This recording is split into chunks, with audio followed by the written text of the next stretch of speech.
මේ හැදෙන්නේ ජැක් මැකරල් මාළු එක්ක. හැබැයි මම මේක ප්‍රංශ අරාබි සහ සිංහල කියන තුනම එකතු කරා. අරාබි තමයි මේ මිරිස් එක කන්නේ.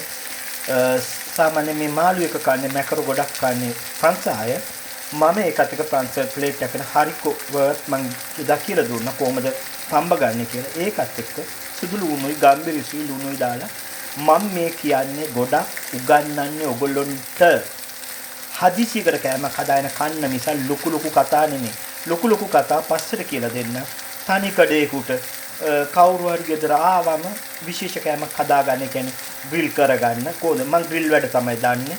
මම ග්‍රිල් වැඩයි ඩෙසර්ට් වැඩයි දන්නවා. මම වැඩියෙන් කැමති ග්‍රිල් වැඩවලට. ඒ කියන්නේ ග්‍රිල් කරලා කන්න තමයි පුරුදු වෙලා ඉන්නේ. යුරෝපෙත් මම ග්‍රිල් එකේ තමයි ගොඩක් කල් වැඩ කරේ. ඒ නිසා මම ග්‍රිල් වැඩ තමයි දන්නේ. මම ඕගොල්ලන්ට කියලා දෙන්නම් ග්‍රිල් එකෙන් කොහමද මම මේකේ ෆයිනල් ටච් අප් එක මම දැන් මේ ගමන්ම මම දැන් මා ගාව නම් ඉක්විප්මන්ට්ස් තියෙනවා ඇත්තටම. නමුත් මම ඔබට කියන්නම් කෑම් ගියොත් ඔබට මේ ඔක්කොම අරන් යන්න බෑනේ. එතකොට මාළු වගේ නැට්ට පැත්තෙන් ඇල්ලුවා ෂේප් එකේ. ඒක හරියන්නේ නැත්තම් එහෙනම් ඒකට ආයුධයක් ඕනෙමයි. මම දැනට මට වීඩියෝ කරන ගමන් මම ගාව වීඩියෝ ගැජට් එකක් නැහැ.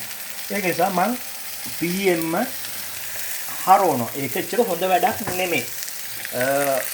PM හරවන්න බැන්න බෑ. ඒක ඇලිලා. ඇත්ත කියන්න නැත්නම් මේක ඇත්ත කියන channel එකක්. හරවන්න බෑ. මම දැන්ට මේක නවත්තනවා. මේකේ ෆයිනල් වීඩියෝ එක මම ඔයගොල්ලන්ට ගේන්නම්. මේ ප්ලේට් එකත් එක්ක මාළුවව දැන්ට දාන්නවා. මාළුව දෙපැත්ත හරව ගන්න. ලුණු ටිකක් දාන්න, ගම්බිරිස් ටිකක් දාන්න, සුදු ලුණු ටිකක් දාගන්න. ඒ ටික තමයි තෙල් ටිකක් දාලා ඇලෙන්නේ නැති පෑන් එකක නම් වැඩිම හොඳයි. මගේ පෑන් එක නම් ඇලෙනවා. මේ පෑන් එක දැන් පාවිච්චි කරලා පෑන් එක ගන්න ඕනේ. ඕකේ. එහෙනම් දැනට නවතිනවා විනාඩි 2යි.